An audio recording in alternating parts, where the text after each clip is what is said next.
o diretor central do segurança. Então, mas o negócio é o seguinte, eles têm que reformar isso aqui. Vocês têm que sair. Então, mas para reformar isso aqui, ou tem que ter um acordo entre a reitoria e a diretoria central dos estudantes, ou tem que ter uma ação legal. Não tem nenhuma das duas coisas.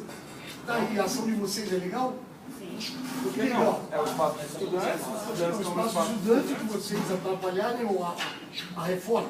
Não, a gente não está Não, dando. mas ainda vai ser feito. Não, mas não tem nem previsão da data de reforma. Mas isso aí está sendo. Você é estudante daqui? Você é estudante daqui? Eu sou. Cadê a carteirinha? Deixa eu ver. Você tem diploma? Você pode compartilhar? Eu dei a minha palavra.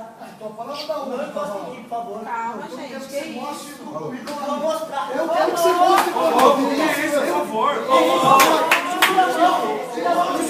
Peraí, ó. É assim. Eu sou policial. Eu sou policial. Eu quero que você mostre pra mim. Gente, calma, Eu calma. quero que você mostre como policial. Mostra pra ele. Que isso? Ele não tira a mão de mim. Deixa eu ver. Minha mão, deixa eu ver. Eu tô pedindo, eu tô pedindo. Que isso? Agressão aí, isso. Abuso de autoridade. Abuso de autoridade. Você sabe que é abuso de Mas autoridade. precisa disso? A gente A estuda. gente pode conversar, tudo isso. Não, então não vem gritar comigo. Nem gritar comigo. Só para identificar já.